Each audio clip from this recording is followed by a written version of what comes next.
Amelia, I am so genuinely excited to have you here today, and I'm so pumped about the conversation that is going to conspire here today. So welcome. Thank you so much for having me. I'm excited to be here too. I'm very honored that you are having this conversation and we're working towards normalizing mental illness and dismantling rape culture. So thank you for having me. Of course. Rape culture is often a topic that it's not a new topic that people talk about. It's not today's topic du jour. It's a topic that women have been talking about for years and years, and yet nothing has stopped it. And I find the conversation these days is women are kind of taking a stand saying, why do I have to change this and this and this? Why can't men just stop raping? Exactly. That's what I thought. I was born and raised in Malaysia. And I know a lot of people think that might be very different from how we are here, but I'm married to an American man and his family and my family share very similar values. And the constructs of the family are very similar. And we were very conservative with our values. We were told the things that most little girls were told. You know, good girls do these things and good girls don't do these things. And if good girls do the things that you're not supposed to do, then something bad happens. Right. And I think it all begins from that upbringing, from the culture of the society we live in that teaches us that girls need to be vigilant and they need to take care of themselves. They need to secure themselves. They need to protect themselves. They need to hide themselves from enticing the interest of men or, you know, enticing vice because wearing a short skirt may get a man excited. And so we're raised around all these things. And then when I was 19, I was raped. And at 19, I didn't understand that was rape. What I understood was that I had done all those things that I was told not to do. I was drinking. I was out at night. I was wearing a short dress. And so I believed, for many, many years, I believed that it was my fault, that I had made a mistake. And not until like 8 to 10 years after the incident, through treatment, did I get the revelation that what happened was rape. And so this is what we were talking about. The rape culture perpetuates this thought around young women that we hold the responsibility and the onus is upon us to protect ourselves. And the onus is upon us to deal with the aftermath of whatever happens after a rape. And I was not equipped. I was 19 years old and I had no idea. And at that time, I had built this picture. I had built this whole block of thought around the matter, and it has stuck with me for 20 years. Not only about less than a year ago did I totally accept it as rape. I was told, 10 years ago, I was told that it was rape. I've been going through treatment to try and understand that it is rape. And only very recently have I believed and accepted that that was a violation. And it's so strong, rape culture and what we instill in our young women is so strong that it lives with you. And all the guilt and all the conscience that goes with it goes a very, very long way. And the pain is not just right when it happened. I mean, you said it right there. The pain is not over after it happens. So when this happened to you, you were 19 years old. So what are we talking? Early 2000s when you were in college? Yeah. What it's 2021. We're still talking about something that happened to you 20 years ago that each and every single day affects you. It doesn't stop the moment the incident stops. And you were in college. I remember listening to your other podcast interviews, and you worked so hard to get to that college that you went with. And as quick as that, in one night, everything that you worked towards and built up just gets taken away from you. Yeah. So tell me how it affected you. And I don't know how many details you want to go in. I want to be empathetic to your situation, so I don't want you to give too many details if you don't feel comfortable. But if you want to walk us through kind of the picture, of course it was a college party, and talk to us about how that affected you that day and later on. So when it happened, it was by an acquaintance with somebody who my friends knew. And I didn't actually know the person, but it happened. And I couldn't go back into college knowing that the person, it was scary. It was a scary feeling. I didn't understand it as rape, but I was afraid from the shame of everybody around me. Everybody around me had been gossiping, and I guess you call it bullying, calling me names and telling me that it was my fault that I asked for it and I deserved what had happened. But nobody called it rape. Everybody said that I had done something wrong. And so I had a lot of guilt and shame, and I couldn't go back into my classes. I couldn't attend college. I couldn't walk into the same halls for a long time. And I contemplated suicide in that time because I thought that there was no getting out of this. I had humiliated my family. I had ruined my whole college career because, as you can expect, if I wasn't going for classes, I wasn't passing any classes. And so That's that where became, the family humiliation came from, where you're going to college now and kind of failing out. yeah, I'm They had going to no idea college, I'm why. failing out. And I felt like I knew I had done something wrong. If they Yeah. should have found out, it would be a huge humiliation to the family. So this big secret I had to keep. This big secret I had to keep buried, and the pain I had to carry on my own. And now, looking back as an adult, there is no way anybody should carry that pain alone. Not a 19-year-old, not a 20-year-old, not a 40-year-old. That's the kind of pain that you cannot carry on your own. But I was forced to carry it on my own because of all the guilt and shame around what had happened. The sentence that you said, she asked for it, that's a common assumption. And when people say she asked for it, they're saying that because you were wearing a short dress, you looked pretty, you were drinking, maybe you had too much to drink, you were flirting. All things that all doing those things, dressing nice, looking pretty, and drinking should not equal getting raped. An invitation to, And an or invitation. consent. It is not consent. No. Talking to somebody at a bar is not consent. And so that's where the line is drawn. And I think a lot of people don't see that line or choose not to see that line. Do you think people don't choose to see that line because they actually don't understand the ignorance behind it, or because they don't want to talk about something so controversial? I know a lot. Will you think about the whole Brock Turner and Chanel Miller? The whole issue of fighting for him was they didn't want to ruin his life. They never ever thought about not ruining her life. Yeah. Especially when it involves 19-year-olds. I think it's choosing to look the other way.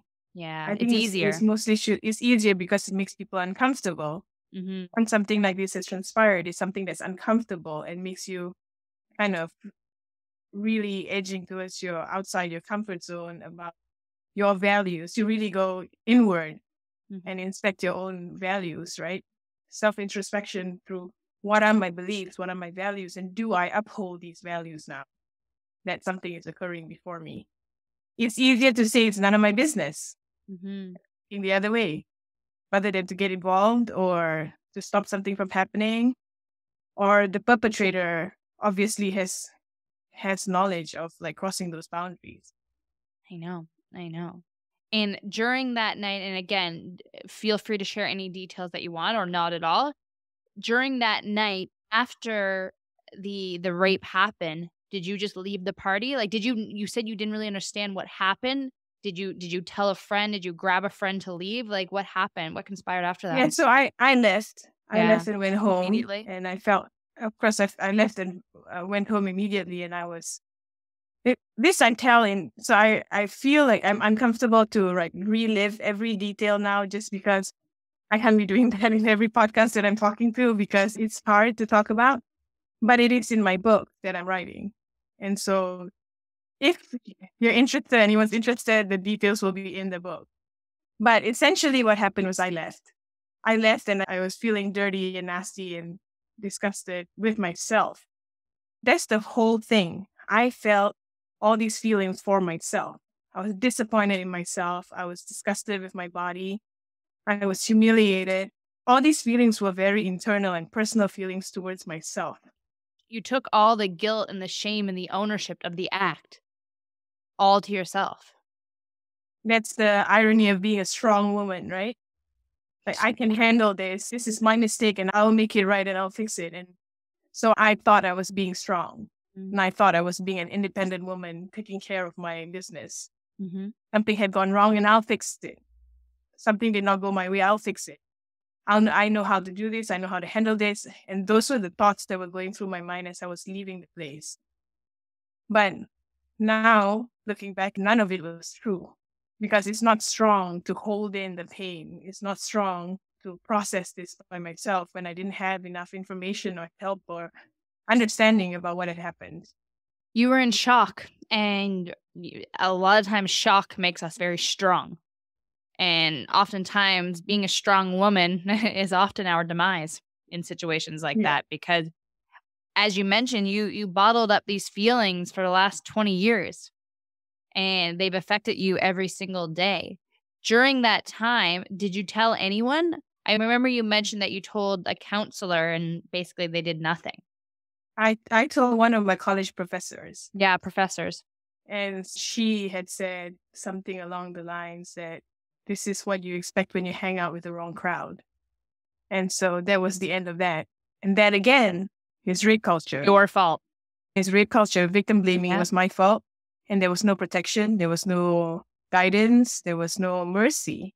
Mm-hmm. There was no sympathy. No empathy. Was that a woman professor? Yes, it was. Makes it even worse. There was no empathy. And worse still, there wasn't even sympathy over something bad that had happened to somebody else. And I don't know, maybe I was just in the wrong place, the wrong time, with the wrong people around me. Like the professor was just not the right person I should have reached out to, or maybe I didn't reach out enough to find the person that could have helped me. But it was what it was. That's how I dealt with it. And after she did that, I shut down.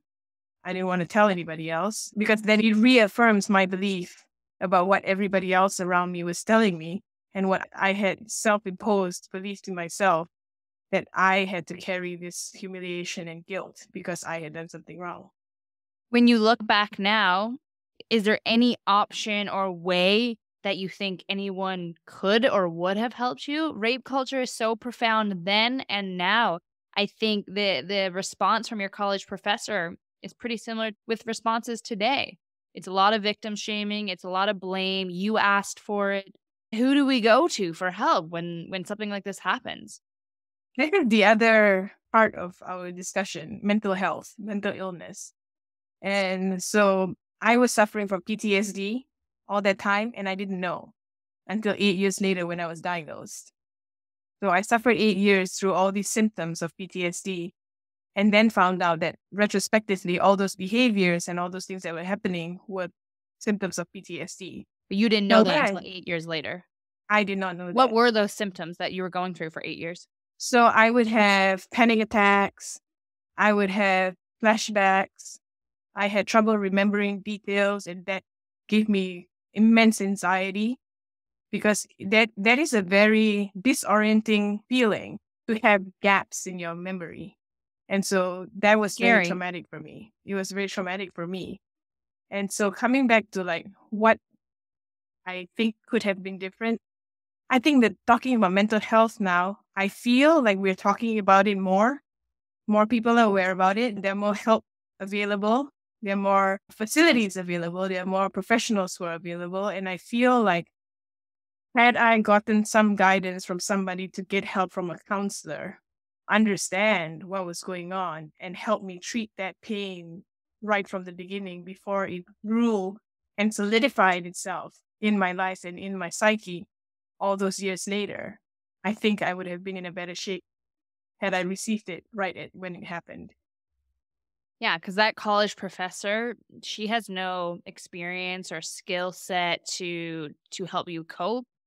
But nowadays, I agree, there are the right counselors and doctors and physicians that specialize in this exact situation. So, and often a lot of them are around campus, I would imagine, or at least given the technology, are our hands a lot more Yeah. when things like this happen. But even though all the tools are there, a lot of victims have no interest in speaking out because of all the backlash that comes with it. Yes. What do you say to those people that you want them to get a bit of justice or get a bit help to prevent what ended up happening to you with a lot of mental health and PTSD, but why don't they reach out to people for help? And how do you encourage someone going through that or just went through that to reach out for help? I think I'll just share my experience. I mean, I can't speak for others, but speaking from my experience, I did not go for help because I believed it was my fault. And I was humiliated. I was embarrassed. I was humiliated and I was feeling guilty and all these things that came with the thoughts of me blaming myself. Right. So it was hard for me to go up to somebody and say that something had happened and to say my conversation would probably have been like, I did something wrong and this is what happened, rather than something has happened to me and I don't understand. So conversation would have been different based on like the state of mind that I was in. And I think that's probably the reason why a lot of people don't get help. And like the other part of trying to get help, I think I see it this way. So it's two parts of this, the justice part. You want justice seen to somebody who's violated you and somebody who's basically somebody who's broken the law. You want to see justice served. But then in this vulnerable place and very fragile place that we are in from the hurt, I believe that treatment and help is essential so that you can live your life the way you want it, to be able to deal with the illness, deal with the traumatic symptoms, the traumatic experience, for you to be able to then walk in life again the way you want it to. So after what happened to me, my life was I was very self-destructive. I was self-destructive. I was suicidal. I was just reckless and out of hand because I didn't feel like anything mattered anymore. You're in your 20s. These are the most reckless years, regardless of what happened. Yeah. But so imagine like an extreme version of that, right? Because I had no will to live anymore. And I wanted to find my end. And that was the state of mind that I was in. So I wish that I had known what I know now. Of course, this is retrospective. Hindsight is 2020. I was just going to say that. So it's always like you learn from the past, but I wish I learned earlier. I wish I learned when I was younger so that I could have enjoyed my life. The 20s are the best years of your life. You do the best things and explore and adventure and all these things, but that was taken away from me because I was not myself. I was not in the state of mind of a stable person. So it robbed me years of my life. So that's why I say, like, seek treatment as soon as you can when you need it to save you those years, save you that pain, save you that time and path that you could take, but you are not taking because you're a different person. I want to get your thoughts just for the broader audience. I would say my audience is probably 50-50 female men. So I want to speak to a lot of the men that listen. As women, we're very familiar with what rape culture is, the measures that we as women take to prevent it from happening to us, even though it's kind of out of our control. But I want to get your opinion on what are some of the conversations that happen that promote rape culture that we want to defy and we want to prevent. But also, what are some of the things that happen just day to day, some of the conversations, some of the flippant remarks that are absolutely not okay, that fuel that rape culture? My way of thinking on that thought concept is, what are the conversations that we're having to get rid of it? What are the conversations and what are the things that we're doing? And my thoughts always center around the home. I have children. You have two little girls, right? I have two little girls.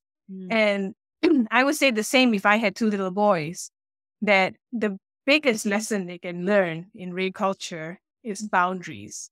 And I teach my children that since they're like little, since they were like 2-3 years old. How does that look with little girls? And how does that look with us as adults too, guys and girls? If you are uncomfortable about something, you will speak up and you will clearly state what the boundaries are. And if somebody breaches the boundary, you will make known to them that they are not to do that again and will take actions to enforce it, right? This is what we teach at home.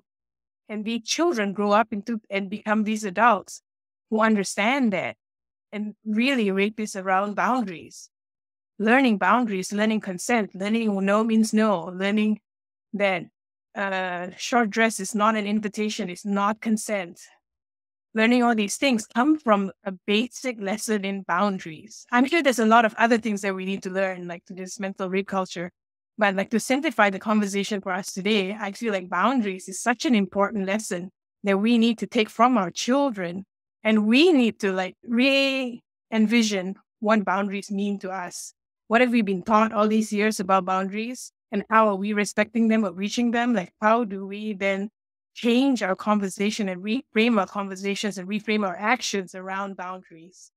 What is that conversation like with your little girls? Is it around if you don't want to be hugged or If what it anything, okay.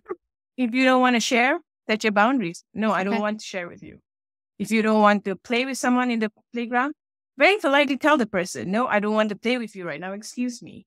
If you don't like being touched, and say, hey, I know you touched me, but like I wasn't comfortable with that. Will you not do that again? Or if someone wants to hug them, they know very well to say like, no, I'm sorry. How about a high five? Or hey, how about an elbow bump? Mm, So we give them the dialogue. We give them the script. right. If this happens, this is what you can say. You don't need to be an asshole about things, right? We tell our kids that, don't be an asshole. Mhm. Like you can do things, you can set boundaries, you can be assertive without being rude, Mm. but make known your boundaries, whatever it is. How I old don't are feel your like doing daughters? that. I have a 6-year-old and a 4-year-old. Oh, that's so cute. Do you have any stories or examples of them exemplifying these boundaries? Oh, for sure. Like they do that and they do that for each other too. I Really? teach them to support each other too. If we're there in the playground and somebody comes and takes something from my daughter or pushes my daughter, my older daughter, or usually it's pushing the older daughter. Really? The And, younger one and, is tough? and the younger one comes up and say, hey, that's not very nice. That's not how you treat people. Like, Hmm. don't push her again. You're raising future presidents, Amelia. You know that, right? I'm raising Especially like that what younger one by the sounds of it. I'm raising, I hope, hopefully strong women who are wiser than I was. I mean, I mean, that's our my goal. ultimate goal is always raising the next generation to be better. And for them to be comfortable with their boundaries, to be comfortable enough to enforce them and to be assertive of their boundaries and to understand that that's self-respect. I think that's how I see it for my children. And I want to get your opinion on just rape culture in colleges. It's very common. What do we do? Like, yes, we can have the conversation around boundaries again, but is there anything else that can be done from both male and female to just know that this is not okay? And being a bystander is also not okay. Yeah, that's the whole thing about talking about it. And like, that's why I'm here. I'm talking about it. I hope that more conversations like this have more people listening and understanding that those things are not okay. Those things like flirting with somebody and like trying to buy somebody a drink despite the person saying no, or giving them drinks because they want to, or trying to like stick around the girl because they want to. And like understanding that that's not okay. That's harassment. That's reaching boundaries, and that's not okay. Simple things like that, right? And it has to be more and more conversation. And I think, unfortunately, I feel like a lot of the responsibility, again, has fallen on the shoulders of women to educate the men and educate the people. But I believe there are a lot of feminist men who I agree. understand and who are for the cause. But I don't think it's prevalent enough because we see it in the papers. We see it in the news all the time about young women or people being harassed or raped or going missing, like we were just talking about. Things like that happen and how we have to protect ourselves. So I guess we have to protect ourselves until society is willing to then stand eye to eye with us and understand that this is not a woman's issue. This is a society issue. This is Yeah. how we build our society, and this is how we build our men. This is how we build social scripts, Mm. and that has to change. And the more we allow it to happen and the more we don't speak about it, the more we're allowing it to continue. Yeah, I mean, it's a whole thing, right? It's a dominoes effect. The more we talk about it, the more people will come out and talk about it. I mean, I don't know if I would have spoken about it a few years ago, but I feel empowered. I walked in a women's march and I saw all these women carrying Me Too signs and talking about our rights and talking about how women empowerment, right? And I felt like I was amongst greatness, amongst something that was going to change. And I felt that then change needed to happen and I wanted to be part of it to make this world better for our children, for everybody's children. Do you know the stats on women and sexual assault and rape? I'm sorry. It's probably I'd love to look it up, but I'm sure they're astonishing. I'm sure they are. This time last year, I read the book She Said. Have you read that book? No, I haven't. So that was about two journalists the ones who eventually got the Harvey Weinstein story out. Yeah. And what a great story. Fantastic story. Well, what courage to come up with like that high profile kind of story. Because the trouble that those two journalists had was getting the first person to speak. And for whoever followed the story, I'm sure a lot of people know the story. It was Hollywood. So a lot of the times when this man preyed on the assistants or other celebrities, they were afraid to speak out because if word got around, your career is over. Or that was what he was playing in mind. Yeah. He owned Hollywood. So if you got on his bad side, your career is essentially ruined. So these women never spoke out. And even the assistants of him, if they spoke out, when they did, the ones that did, they had a lot of paperwork thrown at them to basically shut up, and they bought their silence. And so when these two journalists started digging up this story, their hardest part was getting that first woman to speak. And then once the first woman spoke, they used it as leverage to be like, okay, someone is here on your side willing to speak. They know what happened to you. So do you. If you're willing to speak, like, we'll protect you. And it just kept going. They kept finding more and more and more. And they opened up the whole story. And that's what I was saying earlier. It's the strength of numbers. And like to change this, I feel like it does fall on our shoulders for us to stand together and speak up and speak up about it, and be allies for each other and advocates for each other, for the silenced ones, people who don't have their voice to speak. And I would like to do that for those who have not been able to share their story or share their pain or share their experience. I think that's such an important conversation for allies and advocates to be involved and for people to take place instead of being bystanders. And I think a lot of the Me Too movement, a lot of people that spoke up, a lot of the controversy and backlash on it, it's like, that happened 10, 15, 20 years ago. Like, why are you just speaking up now? And that is the problem. I feel like a lot of people don't realize why people stay silent for so long. Yeah. Sometimes it's not worth it. I wouldn't say it's low. It's always worth it. I believe but it's not always worth the pain that individual, because it'll just open up more skeletons. It will open up, what's the word for it? Scrutiny, right? People will then all eyes on you, and you need to withstand the questioning and withstand the shaming and all those things. And that's the scary part. But I think it's always worth it to speak up if you can. And like, I wish we lived in a world where people are protected and are able to speak up when they need to speak up, and justice is brought to light the way it's supposed to, the way it's meant to be. Mm-hmm. I want to switch gears a bit. I want to talk about how rape affected you throughout the rest of your life. So this was close to 20 years ago, correct? Yes. Yeah. So 20 years after, I know we touched on a little bit of the PTSD, but I want you to go into how that turned into bipolar disorder and how that affected you long term every single day in your everyday life. And then I also want to talk about why and what caused you to eventually speak up about it. So 8 years after I was raped, I received treatment. My now husband, we were dating then, he insisted that I got treatment because he believed that my behavior was not right, that something was unstable and was not healthy.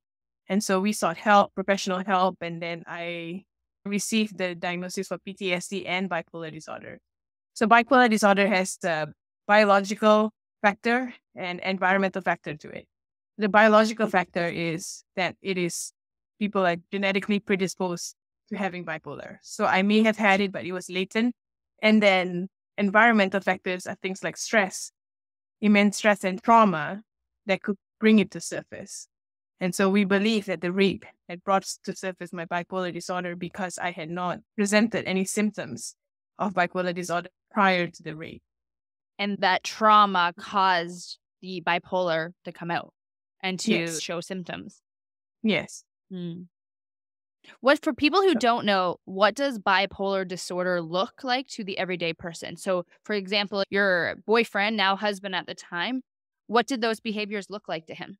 No, and that time I was drinking nonstop. I was partying all the time. There was no weekday partying. I was partying all the time. I would find places to party.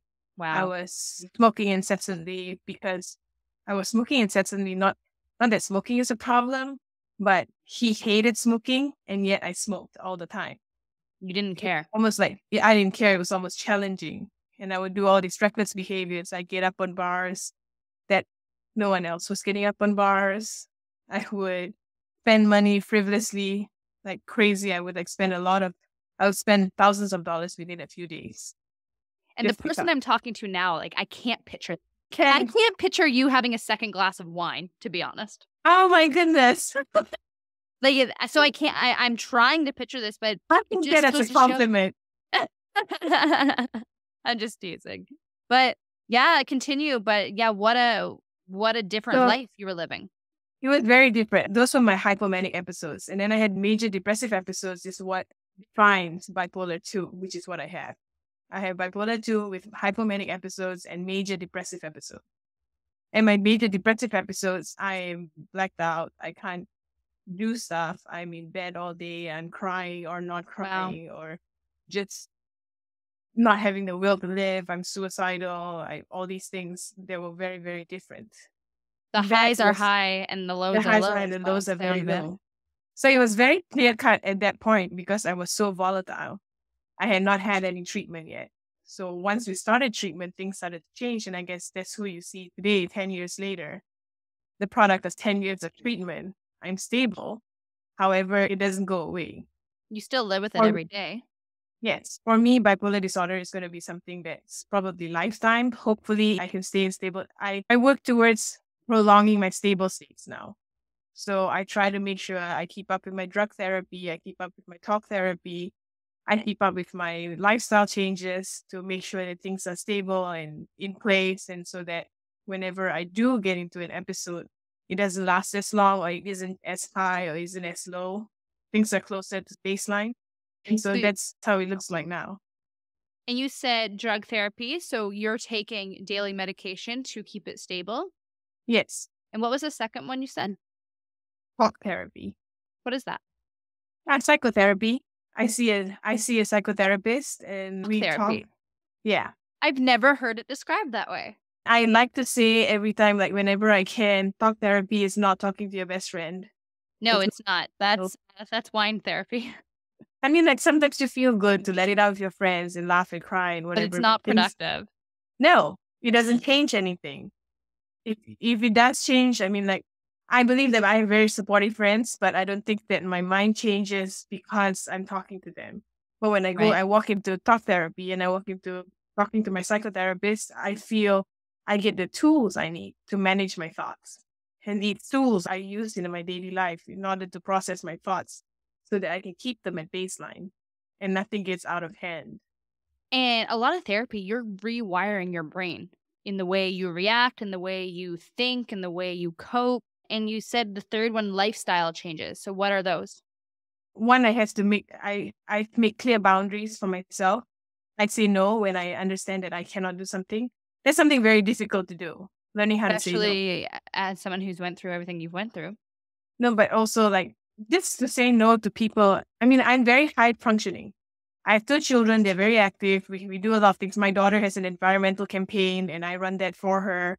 And I do all these things all the time. And I Your show up. 6-year-old is running an environmental campaign? Yes. Yes, she I does. swear to God, if one of your daughters are going to have to move to another country because they're both going to be president at the same time. It's amazing, but I show up to all these things and I appear to Wow. be functioning, right? But inside, I'm struggling. Yes. So I've learned now to say no to things, be able to set my boundaries, what I can and cannot do. I understand my limitations, respecting my own limitations and understanding what they are and respecting myself for them. And then I do other things to keep my mind sane and relaxed. I meditate a lot. I write.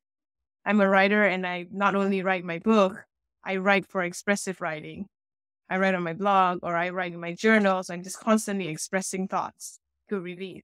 And I find that's been very helpful. And then surrounding myself with people who are helpful, positive. Your husband is a great partner? He is amazing. He's my lover. He's the father to my children. He's my equal partner in everything. He has everything, all the ducks in a row whenever I'm in an episode. He knows Wow. I'm in an episode. He takes care of the kids. He lets me rest in bed or whatever it is that I need. He asks me. That's a very important question for anybody who's living with somebody who has mental illness or bipolar or anything else. The most important question he asks me is, "What do you need? How Mm. can I help?" And then he facilitates that. So if I need to be alone, then he knows to take the children and he'll give them their baths and give them the lunches and take care of them and take them out to play or whatever it is that they need, pack them into bed, read them to bed. All the things that I do, he jumps in and does it very organically. What an angel. And and he's also very supportive of me. Like, so he knows like when I'm having a hard time, he's like, it's okay. Like it doesn't matter. He knows. He can see it right away. Makes Yes. sense He can for see it already. Yeah. We've learned this together through treatment. He's learned also to see the signs. you went through treatment together? So this is the story of how I first started treatment. He suggested that I go for treatment, and I didn't want to go for treatment because I refused to be called a crazy person. But he sat with me for the first 4 sessions. He Wow. was reporting to the doctors what my behaviors were, making these lists, and then talking to him and talking about coping strategies and managing strategies and all these things until I was comfortable enough to be in there to accept that, okay, if there's someone's holding up a list and I am on that list, I did do all those things, then I guess it's about time that I accepted that something's wrong and I need help. And so he has been through it and he sees the symptoms and he understands more about the illness. That's unconditional love if I've ever saw a great example of it. It is. It's been 11 years now. And he was doing that when you were just dating, Yes. right? We've been Wow. together for 11 years and married for 8. So he had Wow. 3 years. He had 3 years to run, but he didn't. And it sounds like you gave him multitude of reasons. No, the smoking one would have been the deal breaker for me. And then that's so funny. Like it was in that time, and then when I stopped, I just stopped. Wow.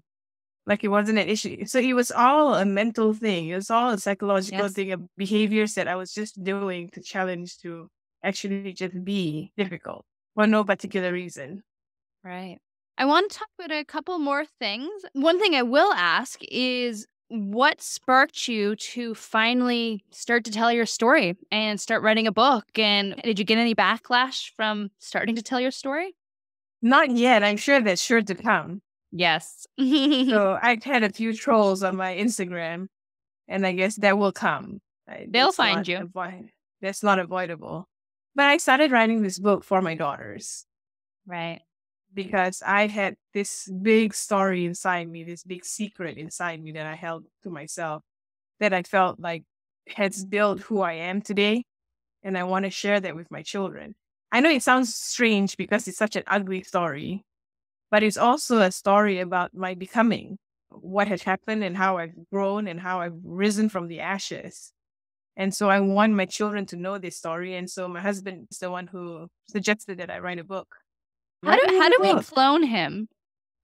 Seriously. I think the world would be a better place if there were clones of him, for sure. But so he decided that he suggested that I wrote the book, and I wrote the book, and then with writing the book, part of my practice of being a writer, my coach says that you have to build some other stuff like courage, conviction, and practice comes in many different ways. You got to talk about your subject matter, and so somebody suggested to me doing podcasts, and then I realized then it clicked to me like, oh, if I did podcasts, I would be actually sharing the subject matter. I'd actually be sharing with people. It was a light bulb moment. I'm like, oh, I never thought that podcasts would be one of those things, but it's been amazing. Like just sharing and like people who have listened and who have reached out to me to say that they've had the same experience and the sense of camaraderie, the sense of support and strength that we can draw from each other and share with each other, I think has been immensely helpful in my healing and growth. And so I'm very grateful for these opportunities to be able to speak. Your first few times going on podcasts and speaking of your story, how scary was that? very scary. I didn't know what to expect or what they were going to ask me or what I was going to Mhm. say. And then I figured just telling the truth, right? Yeah. That's all I have. I'm not an expert. I'm not a professional in any field, but I am a It's your writer who story. thinks You're an expert in your own story. I'm a writer who thinks deeply about things and who better, there's no expert that can tell my story better than I can. And I read your blog, and you're a very poetic writer. It's not just stating facts and telling a story. There's a very, very huge poetic vibe to it. You. And I I'm a big appreciate that. bookworm. The other question I have for you, so when does the book come out, first of all? How far along are you? I am editing my manuscript right now. I'm about halfway done editing my manuscript. So I'm not sure when it'll be released. I'm hoping for end of this year or early next year. Very cool. How are you gonna design the book? Is it just a retelling? What messages are you hitting home within the book? So it's a memoir, and a memoir themed around trauma and post-trauma processing and the evolution of myself through the trauma and mental illness. What's been the hardest part of writing the book? The actual writing or the rehashing of those memories?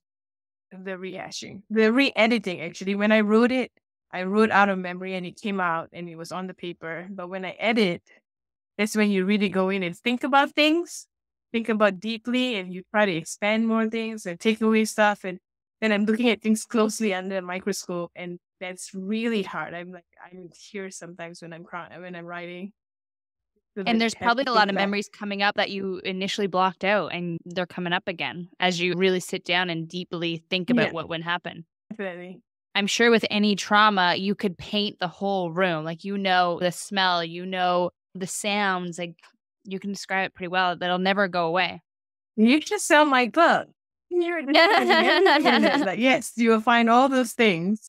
Amelia, to start closing it out, is there any topics or messages that you feel like have been unsaid today that you really want to hit home on? I think we talked very quickly about my husband, and I joke about it that he's the angel and he's amazing and perfect and wonderful. But I think it's very important for people to have allies and advocates, because in a vulnerable state after trauma or somebody who has mental illness, the sense of being incapacitated is very strong. People are fragile, people are vulnerable, and people are broken. And it helps to have an ally who is loving unconditionally, absolutely unconditionally, and to offer help that is needed and not help that has judgment or pre acquired knowledge. You think you know something, and so therefore this is the outcome that should come from it. That's not the truth, because what every single person needs is individual and unique to the person and where they are in their journey, and nobody else knows that better than the person who's going through it. So if you're going to be an ally or advocate for somebody, I hope that you will find it in you to love unconditionally and to be there, be present with the person wherever they are. Absolutely. And then one of the last things I have to say is there any kind of last message as well on how everyone, on top of the ally, how everyone can start dismantling rape culture? What's one hard hitter advice that will allow us a tool that we can use to dismantle rape culture? Stop introspection. Start looking at yourself in the mirror and start paying attention to the things that you are paying attention to. If you think that you're not affected, then start thinking about why you're carrying those keys between your hands whenever you're going around. And if you think that you're dressed modestly and therefore you are not a potential victim, then think about why you're looking at exits whenever you're going anywhere, why you're finding potential exits. That's something women do religiously, like we do it routinely. That's just something we do, we're trained to do. And so self introspection, and then reframing those thoughts and understanding like what you can do about it, changing the way you think about things, changing the way we talk about things to each other. I think that's a good place to start, to have conversations about these things. Absolutely. And last but not least, how and where can we find you, and how best can we support you in your upcoming book launch? Follow me on my website, ameliazachry.com. You'll be able to find some blogs and you get an idea of what I write about. And follow me on Instagram and Facebook, Brown Girl Crazy World. I love that handle. I did not think that's what you were going to say. I was like, at Amelia Zachry. And I was like, wait, what handle did you just say? Amelia, it's been a pleasure. This is some of the biggest controversial topics I've talked about thus far on this podcast, and I'm glad you took the reins to do it. What happened to you is very traumatic, and I have a lot of empathy through everything that you've been through and continue to go through every day, even 20 years later. And I hope your message hits home for a lot of people, and I hope we can begin to become great advocates and start dismantling the rape culture that we all live in. So thank you so much for being here. Thank you so much for having me.